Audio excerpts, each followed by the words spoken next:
नमस्कार बंधुरा बांगली रान्नाबान्ना चैनेलेर नतून भिडियोते सबाइके स्वागत। आज आमी बानिये देखाबो एक बाटी मयदा दिए एक दुर्दान्त मिष्टि रेसिपि, जा बानानो যতটাই সোজা খেতে ততটাই সুন্দর।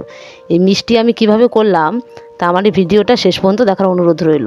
এখানে আমি গ্যাসে কড়া বসিয়ে দিয়েছি, কড়ার মধ্যে দিয়েছি 500 দুধ। দুধটাকে আমি আগে জাল দিয়ে নিয়েছিলাম, এখন একটু ভালোভাবে ফুটিয়ে নিচ্ছি। এবার এর মধ্যে দিচ্ছি হাফ বাটি চিনি। চিনিটাকে ভালোভাবে দুধের সঙ্গে গলিয়ে নেব। ভালোভাবে দুধ ও চিনি ফুটে উঠেছে। এবার এর মধ্যে দিচ্ছি 1 চামচ ঘি। ঘি দিলে মিষ্টির স্বাদটা বাড়বে, খেতে খুব সুন্দর হবে। এবার সব কিছুকে ভালোভাবে আবার একটু ফুটিয়ে নিচ্ছি। এবার এর মধ্যে দিচ্ছি 1 বাটি ময়দা। ময়দা দিয়ে এবার এটাকে কন্টিনিউ নেড়ে যেতে হবে, না হলে তলায় বসে যেতে পারে। নেড়ে নেড়ে একটা শুকনো মাখা করে নিতে হবে। এই সময় গ্যাসটা আমি কমিয়ে রেখেছি। এবার দেখুন মাখা আমার হয়ে গিয়েছে। গ্যাসটা বন্ধ করে দিলাম, একটা পাত্রে ঢেলে হালকা ঠান্ডা করে নিয়েছি। এবার হাতে একটু ঘি লাগিয়ে নিলাম। এবার ভালোভাবে চটকে চটকে থাচা করে নেব। এরকম নতুন নতুন ভিডিও পেতে আমার চ্যানেলটিকে সাবস্ক্রাইব করে রাখবেন। এবার এই মাখা থেকে দুটো লেচি আমি আলাদা করে কেটে নিয়েছি।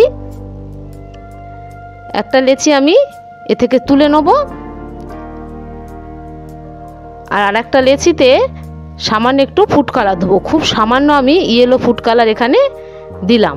এবার ভালোভাবে চটকে চটকে এটাকে আমি মেখে নেব। ভালোভাবে থেসে দেখুন মেখে নেওয়ার ফলে কেমন কালার হয়েছে। এবার এখানে একটা বেলনা নিয়েছি, বেলনার ওপরে একটা প্লাস্টিক কাগজ নিয়েছি। প্লাস্টিক কাগজে একটু ঘি বুলিয়ে দিলাম।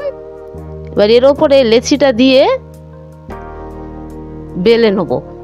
প্লাস্টিক কাগজের ওপর বেললে লেচিটা জড়িয়ে ধরবে না, ভালোভাবে বেলা যাবে।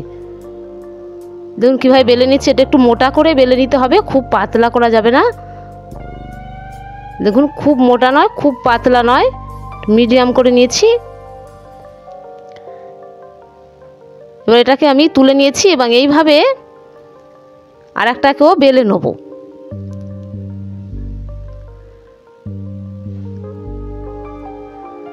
এবার এর ওপরে ইয়েলো কালারের মাখাটাকেও এর মধ্যে দিয়ে দিলাম। দিয়ে এবার আস্তে আস্তে পাকিয়ে পাকিয়ে রোল করে নেব। দেখুন কীভাবে পাকিয়ে রোল করে নিচ্ছি। এইভাবে এই সময় কাজটা খুব আস্তে করতে হবে এবং প্লাস্টিক কাগজ দিয়ে মুড়লে ভালোভাবে এটাকে রোল করা যাবে। তাই প্লাস্টিক কাগজের এক সাইডটা ধরে চেপে চেপে দিলে এটা রোলের আকারে হয়ে যাবে। ভালোভাবে চেপে একটু গোল করে নিয়েছি। এবার এই প্লাস্টিক কাগজটা মুড়ে দেবো। ভালোভাবে হাত দিয়ে চেপে একটু সেট করে নিয়েছি। এবার টান করে করে প্লাস্টিক কাগজটা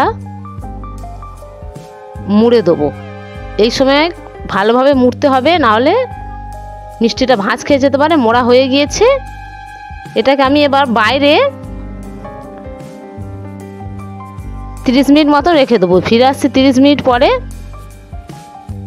এটা ফ্রিজে দেওয়ার দরকার নেই, এমনি বাইরে 30 মিনিট রেখে দিলেই বসে যাবে। খুলে দেখুন এবার পিস পিস করে কেটে নেব। দেখতে কি সুন্দর হয়েছে এবং খেতে খুবই সুন্দর হয় এবং বানানো খুবই সোজা। এইভাবে প্রত্যেকে বাড়িতে বানিয়ে দেখবেন। হয়ে গিয়েছে আমার সন্দেশের রেসিপি। ফিরে আসছি পরবর্তী নতুন ভিডিও নিয়ে।